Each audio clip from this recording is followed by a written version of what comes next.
नमस्कार दोस्तों, सुनी सुनाई कहानी एच के जैन की जवानी में आपका स्वागत है। मित्रों, एक पुरानी घटना है।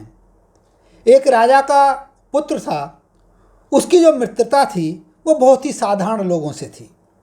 राजा इस कांड से बहुत ही परेशान रहा करता था।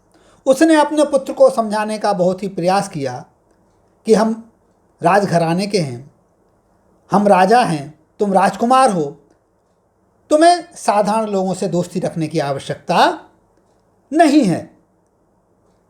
बहुत समझाने बुझाने के बाद भी राजकुमार नहीं माना और एक दिन ऐसा आया कि राजा ने क्रोध में यह आदेश दे दिया कि पुत्र को फांसी पर चढ़ा दिया जाए।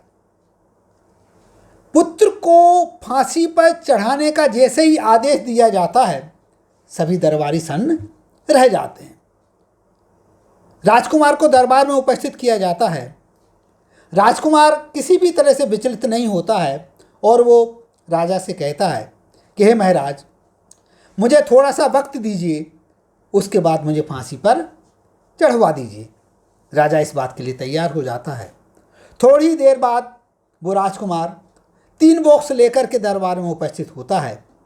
एक बॉक्स सोने का था, एक चांदी का था और एक लकड़ी का था। राजकुमार दरबारियों से पूछता है कि आप लोग बताइए कि इसमें सबसे अच्छा बॉक्स कौन सा है। सभी लोग जो सोने का बॉक्स है उस बॉक्स को सबसे अच्छा बताते हैं। इसके बाद वह राजकुमार तीनों ही बॉक्स को खोल देता है। खोलने के बाद सभी लोग क्या देखते हैं कि सोने वाले बॉक्स में जहरीली जीव जंतु हैं, चांदी वाले बॉक्स में सामान्य सामग्री रखी हुई है और जो लकड़ी का बॉक्स है उस लकड़ी के बॉक्स के अंदर हीरे जवाहरात रखे हुए हैं। राजकुमार फिर से दरबारियों से पूछता है कि आप लोग मुझे ये बताइए कि इन तीनों बॉक्स में कौन सा बॉक्स सबसे अच्छा है। अब सारे दरबारी लकड़ी के बॉक्स को सबसे अच्छा बताने लगे। राजकुमार महाराज से भी पूछता है तो महाराज भी दरबारियों की बातों से सहमत हो जाते हैं।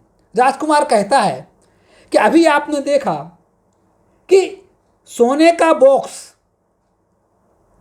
बाहर से सुंदर लेकिन अंदर से जहरीले जीव जंतुओं के कारण से सही नहीं है। वहीं लकड़ी का बॉक्स बाहर से साधारण है लेकिन अंदर हीरे जवाहरात रखे नहीं होने के कारण से उत्कृष्ट है।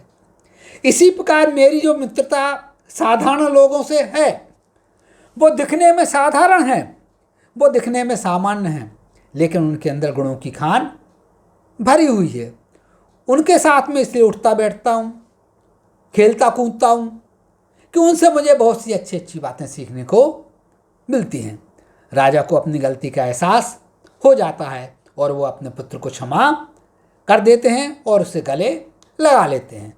मित्रों, यह जो कहानी है यह हमें भी इस बात के लिए प्रेरित करती है कि हमें भी जो कुछ जैसा नज़र आ रहा है उसको सत्य नहीं मान लेना चाहिए।